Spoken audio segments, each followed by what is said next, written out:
দুর্গাপূজার আনুষ্ঠানিকতা জানতে সরাসরি চলে যাব সেখানকার আছেন সহকর্মী ইমতিয়াজ আহমেদ, তার কাছে চলে যাব। ইমতিয়াজ, মণ্ডপের শেষ সময়ের প্রস্তুতি কেমন দেখছেন এবং সার্বিক নিরাপত্তা কেমন জানাবেন?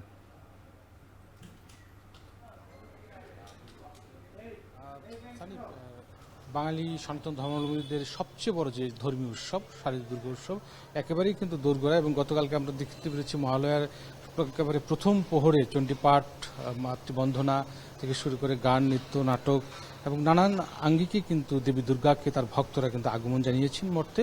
এবং এখন আমরা রয়েছে নগরীর দুর্গাবাড়ি মন্দিরে, এবং এই মন্দিরে একেবারে শেষ সময়ের প্রস্তুতি চলছে। বিভিন্ন মণ্ডপে ইতিমধ্যেই শারদীয় দুর্গোৎসবের যে প্রতিমাগুলো সেগুলো পাঠিয়ে দেওয়া হচ্ছে। কিছু কিছু কাজ এখনও বাকি রয়েছে। শেষ সময়ের ব্যস্ততা একেবারে চলছে কারিগরদের মাঝে।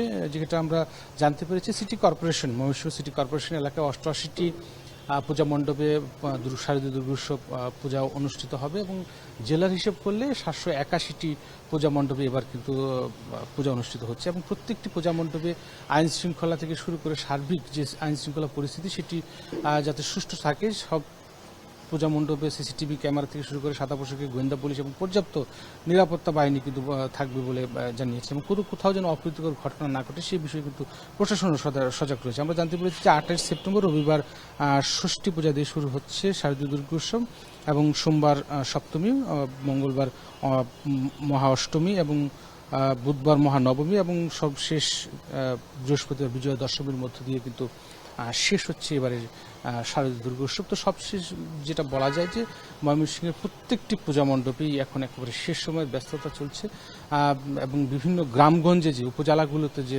পূজা মণ্ডপগুলো হচ্ছে প্রত্যেকটি পূজা মণ্ডপের কাছেই কিন্তু প্রতিমাগুলো তৈরি করা হচ্ছে। কার্তিক, গণেশ, অসুর থেকে শুরু করে বিভিন্ন যে প্রতিমাগুলো রয়েছে সেগুলো কিন্তু গড়ছে। এবং কারিগররা যেটা বলছে, গতবারের থেকে বা রং সহ বিভিন্ন আনুষঙ্গিক জিনিসপত্রের দাম বাড়ার কারণে কিন্তু আসলে প্রতিমা তৈরি করে খরচটা কিন্তু আসলে বেড়েছে। 20,000 থেকে 2 লাখ 3 লাখ টাকা পর্যন্ত কিন্তু প্রতিমা বিক্রি হচ্ছে। সব মিলিয়ে এই ছিল ময়মনসিংহ থেকে শারদীয় দুর্গোৎসবের প্রতিমার তৈরির সর্বশেষ খবর আমার কাছে। ময়মনসিংহ থেকে শারদীয় দুর্গাপূজার সবশেষ প্রস্তুতি খবর জানাচ্ছিলেন সহকর্মী ইমতিয়াজ আহমেদ।